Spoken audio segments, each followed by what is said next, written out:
नमस्कार। एक दिन अफजल साहब ने कहा कि शर्मा जी आपने वेद, महाभारत, गीता, उपनिषद, जपजी साहब सबके एग्जाम्पल दिए, तो क्या रामायण कुछ कंट्रीब्यूट नहीं करती कॉर्पोरेट वर्ल्ड के लिए? मैंने कहा ऐसी कोई बात नहीं है। What to talk of whole Ramayana. Ramayana का एक श्लोक ही काफ़ी है सारे कॉर्पोरेट वर्ल्ड को चलाने के लिए, अगर सही मायने में समझ आ जाए। सचिव वैद गुर जो प्रिय बोल ही भय आस, राज धर्म तन तीन कर होई वेग ही नाश।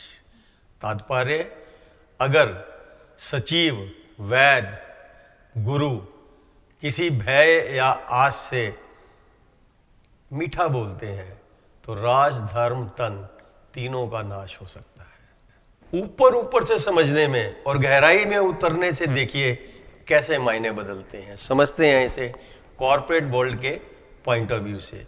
क्या जबरदस्त मर्म है इस श्लोक का, एक एक शब्द को समझना होगा ध्यान से। Let me explain. प्रिय बोलना, मधुर बोलना, किसी की प्रेज करना एक बहुत बड़ा गुण है और हर एक इंसान में होना ही चाहिए, परंतु यहां इसका बहुत गहरा मतलब है।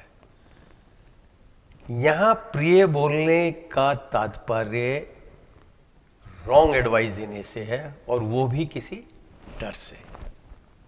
डर का मतलब यहां सिर्फ डर नौकरी या प्रमोशन का नहीं, बल्कि रिलेटेड है चापलूसी से, हंजी हंजी करने से, यस मैन बनने से। चापलूसी इज ए नेगेटिव एटीट्यूड जिसमें एक वेस्टेड इंटरेस्ट यानी निजी स्वार्थ छुपा होता है। और आस का मतलब कोई उम्मीद नहीं, बल्कि यहां उसका तात्पर्य लालच, ग्रीड से है। मीनिंग देयर बाई, अगर सचिव, वैद और गुरु अगर चापलूस है, मजबूर है, लालची है, तो आपको कभी सही एडवाइस नहीं दे सकते। तीनों को एक एक करके डिस्कस करते हैं।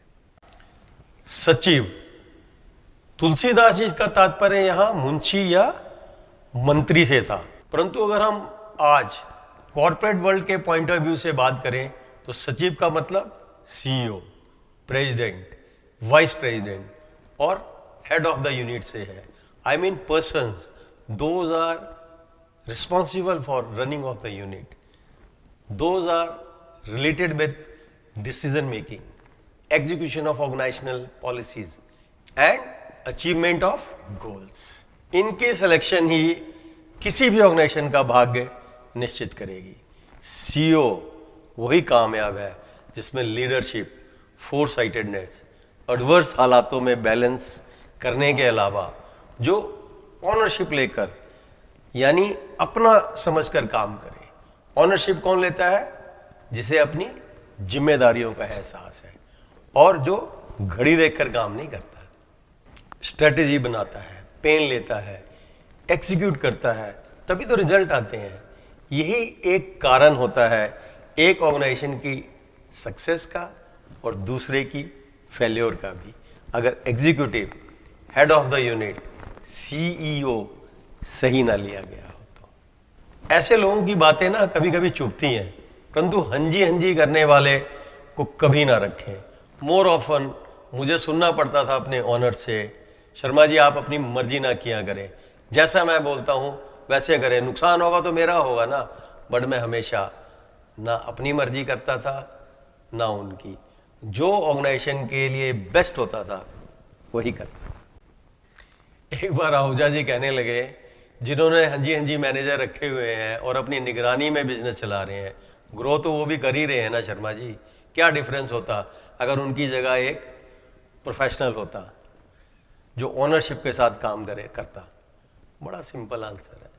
50 सालों में जहां आप 5,000 करोड़ तक पहुंच सके, 50,000 करोड़ तक पहुंच जाते। वैद, तुलसीदास जी के हिसाब से वैद का मतलब था हकीम, बट इन कॉर्पोरेट टर्म्स ये है कंसल्टेंट्स, इंटरनल ऑडिटर्स। अगर ये किसी भी तरह के डर, लालच या प्लीज करने के चक्कर में रिपोर्ट करेंगे तो हो गया कल्याण। प्रैक्टिकल एग्जांपल देता हूं। हम एक बार शुगर का नया प्लांट लगा रहे थे और हमने 6 कंसल्टेंट रखे हुए थे। आउट ऑफ 6 सिर्फ एक कंसल्टेंट कॉन्फिडेंटली कहता था कि प्लांट इसी सीजन में ऑपरेशनल होगा, और हुआ भी। इसी तरह एक और प्रोजेक्ट में हमने बहुत रिप्यूटेड कंसल्टेंट रखा था जिसने प्रोजेक्ट की फिनिशिंग डेट या टारगेट 14-15 मंथ्स का दिया था और हमने 10 महीने में प्रोजेक्ट कमर्शियल कर दिया था। अगर हम कंसल्टेंट की सुनते तो हमें 5-6 महीने का प्रोडक्शन का लॉस होता। कहने का तात्पर्य है या तो इन कंसल्टेंट्स ने प्रॉपर होमवर्क नहीं किया था, या फिर इस डर से कहीं हम गलत हो गए तो हमारी रेपुटेशन का क्या होगा। समझ रहे हैं ना आप? इंटरनल ऑडिटर जो मंथली, क्वार्टरली और 6 मंथली रिकॉर्ड चेक करते हैं, अगर बिना किसी डर या इन्फ्लुएंस के रिपोर्ट करे तो ऑर्गेनाइजेशन को किसी भी बड़ी मुसीबत से बचा सकते हैं। सत्यम कंप्यूटर इसका एक बेमिसाल उदाहरण है। इनकी सिलेक्शन ऐसी होनी चाहिए जो बिना किसी डर या लालच के टाइमली सही रिपोर्ट करे। गुरु रामायण के माने teachers, but in corporate world इसका अर्थ है एडवाइजर्स, सलाहकार। चेयरमैन, डायरेक्टर्स विजनरी होते हैं, ऑर्गेनाइजेशन की पॉलिसीज एंड गोल्स डिसाइड करते हैं। उन्हें एडवाइजर्स जरूर रखने चाहिए। And one thing should be noted, advisers या एडवाइजर जितने भी फेमस हो, अगर आपकी लाइकिंग या मूड के हिसाब से एडवाइस देते हैं तो उसे बदल देना चाहिए। आप उनकी लास्ट 5-7 एडवाइजेस या उसके रिजल्ट्स के बेस पे भी ये डिसाइड कर सकते हैं कि उन्हें रखना चाहिए या नहीं। क्या कभी कुछ सोच सकता था कि हजारों साल पहले लिखे हुए इस एक दोहे में सारे कॉर्पोरेट वर्ल्ड की सक्सेस स्टोरी भी लिखी हुई है। Irrespective of resources, name, fame, किसी भी ऑर्गेनाइजेशन की सक्सेस या फेल्योर उसकी टीम की सिलेक्शन एंड कैपेबिलिटी पे डिपेंड करती है।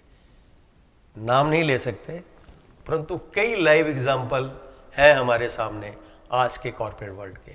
नहीं, ये दोहा यही तो सिखाता है, अगर हम सीखना चाहे तो, कि एक टीम का निर्माण, सिलेक्शन कैसा होना चाहिए।